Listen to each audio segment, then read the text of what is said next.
Welcome! Today we are discussing the Centerville City Schools Master Facility Plan process, what we're calling Build Elk Strong. This video reviews the stages of the process and shares opportunities for the community to give feedback. Centerville City Schools hired SHP, an architecture firm with 125 years of experience designing schools, to engage the community and develop a facility plan based on that engagement. Our experience tells us that a good master plan has to do these three things. It has to be great for teaching and learning, it has to be fiscally responsible, and it has to be community supported. These are the pillars used to guide the master planning process. A little bit about the timeline. We are currently in the listening and learning phase. With no plans yet established, we are seeking input from the Centerville community through our survey, as well as future opportunities in focus groups and working groups. Throughout the summer, we'll create potential solutions based on gathered feedback. In the fall, we'll begin to narrow those options down and test them with the community. And finally, in late fall, we'll present our findings to the Board of Education, and the district will decide how to proceed. The Ohio Facilities Construction Commission, the OFCC, helps districts build classrooms. To do this fairly, the state ranks all 607 school districts in Ohio by wealth. They look at local property values and divide them by the number of students served by the district. The poorest districts go to the top of the list because they need the most help, and the wealthiest districts go to the bottom. The state works its way down the list, helping the neediest schools first. Because Centerville has higher property values, it is ranked around number 500. That means state assistance is lower.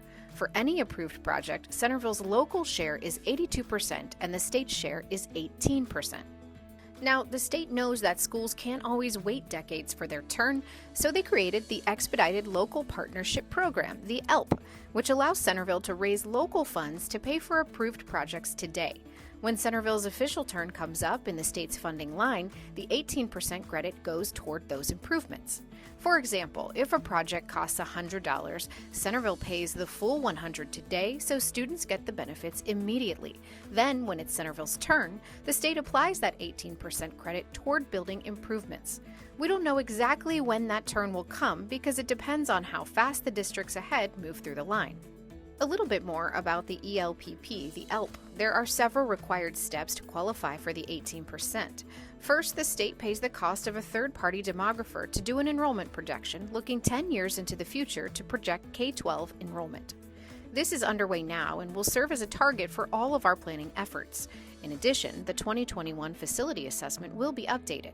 Second, the state requires a comprehensive master plan, not just a piecemeal plan. It has to address all buildings and all grades.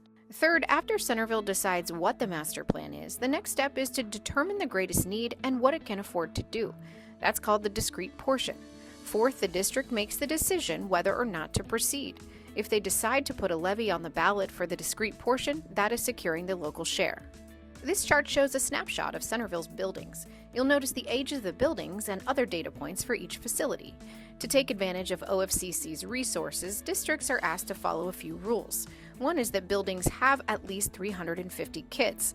That has a lot to do with instructional efficiency as well as construction efficiencies. Building smaller buildings is costly. The column furthest to the right is enrollment as of March 2026. You can see that some schools have fewer than 300 students. Now, you can say, we understand that, but we really need this building to be 325. They'll afford us a means to do that, but there's likely a premium to be paid at some point. The second criterion the OFCC has is the renovate-replace ratio.